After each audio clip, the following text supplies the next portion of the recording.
அனைவருக்கும் வணக்கம். ஒருத்தரை குனிறாங்கிறக்கோசரம் அடிச்சுக்கிட்டே இருந்தா அந்த ஆளு கோபம் வருமா வராதான். இது ஒரு பழைய பழமொழி தான் இல்லைங்கள. அது இப்ப தேர்தல் களத்துல எடுபடும்.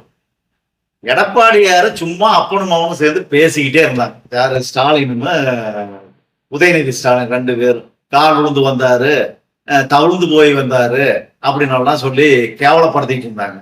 பொறுத்து பொறுத்து பார்த்தாரு எடப்பாடியாரும், பொறுத்தான் பார்த்தாரு. அதை கண்டுக்காமையே கடந்து போயிட்டு தான் இருந்தாரு. பத்தாவது இப்போ கனிமொழியும் வேற பேச ஆரம்பிச்சிட்டாங்க. உங்களுக்குள்ள என்ன தகுதி இருக்குது அப்படின்னு பேச ஆரம்பிச்சிட்டாங்க. பார்த்தாரு எடப்பாடியாரு, இது சும்மா விட்டா சரிப்பட்டு வராதுன்னு சொல்லி ஒரு மண்டலம் பிடிக்கணும்னு சொல்லி பிடிக்க ஆரம்பிச்சிட்டாரு. எப்படி ஆரம்பிக்கிறாருன்னா, தலைமுறை எழுக்கிறார். அவங்க அப்பா காலத்துல, அதாவது உதயநிதியுடைய தாத்தா ஸ்டாலினுடைய அப்பா, அதாவது முத்துவேல் கருணாநிதி, அந்த காலத்துல இருந்து எடுக்க ஆரம்பிக்கிறார்.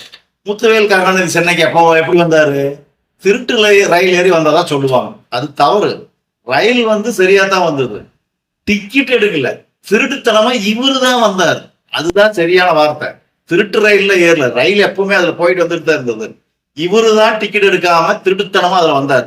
அப்படி வந்த கருணாநிதி இவ்வளவு சொத்தை சம்பாரிச்சு வச்சுக்கிட்டு தமிழ்நாட்டினுடைய சொத்து ஊரை அடிச்சு உலையில போட்டு அண்ண திருடி குடும்பமே கிட்டத்தட்ட ஒரு கிராமத்துக்கு மேலேயே இருக்குங்க. 200 பேரை என்னமோ 197 பேரை 200 பேரை என்னமோ போட்டிருந்தாங்க. அவ்வளோ பெரிய குடும்பம், அத்தனை பேரும் கோடீஸ்வரன். மத்தியான சாப்பாட்டுக்கு வழி கிடையாது இவங்களுக்கு. உங்க முத்துவேல் கருணாநிதி கிடையாது. அப்படி இருந்தாலும் இன்னைக்கு ஆசியாலே 10வது பணக்காரன் யாரு? கலாநிதி மாலை இருக்கிறாப்புல.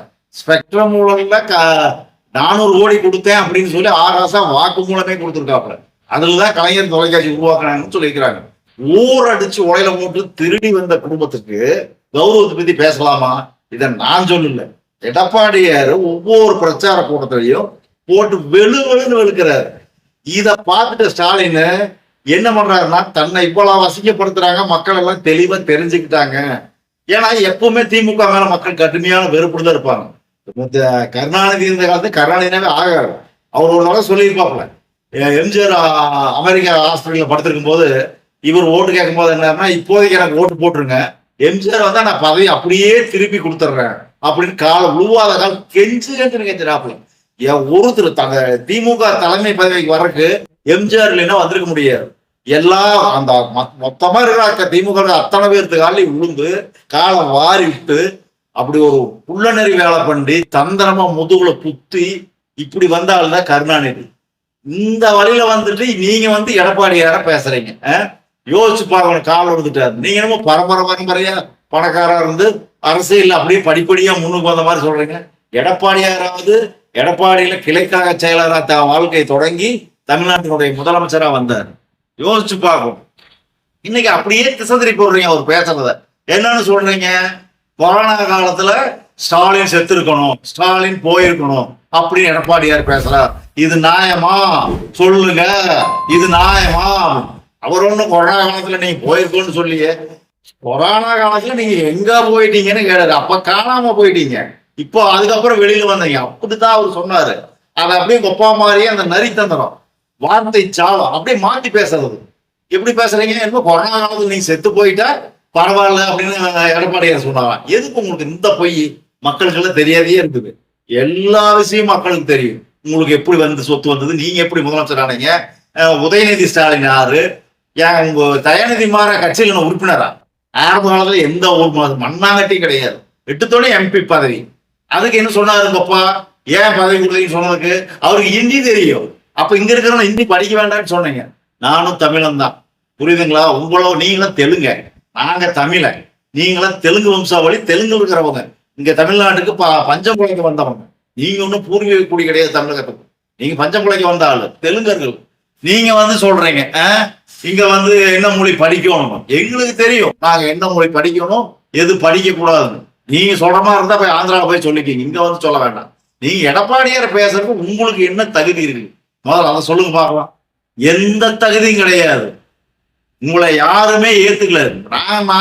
நான் ஏத்துக்கலன்னு நான் சொல்ல வரல. தமிழ்நாட்டில் இருக்கிற ஒரு மக்கள் உங்களை ஏத்துக்க கிடையாது.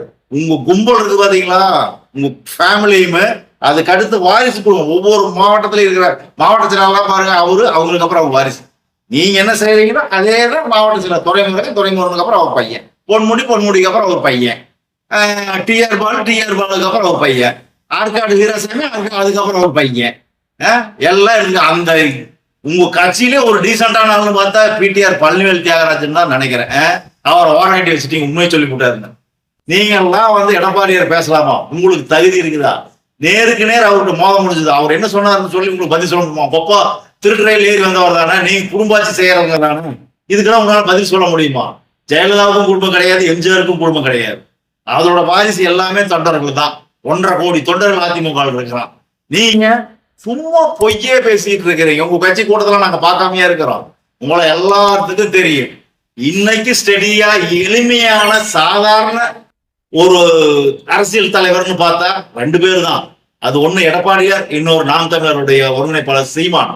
இவங்க 2 பேர் தான் அடிநிலை, விளிம்பு நிலைன்னு சொல்லுவாங்க. கடைசியில இருந்து வந்தவங்க. ஒரு சாதாரண விவசாய குடும்பத்துல ஒண்ணுமே கிடையாது, ஒரு டம்மியா இருந்து இந்த நாட்டுக்கு வந்தவங்க, போராடி வந்தவங்க, கஷ்டப்பட்டு வந்தவங்க. நீங்க என்னமோ கஷ்டப்பட்ட மாதிரி சொல்றீங்க.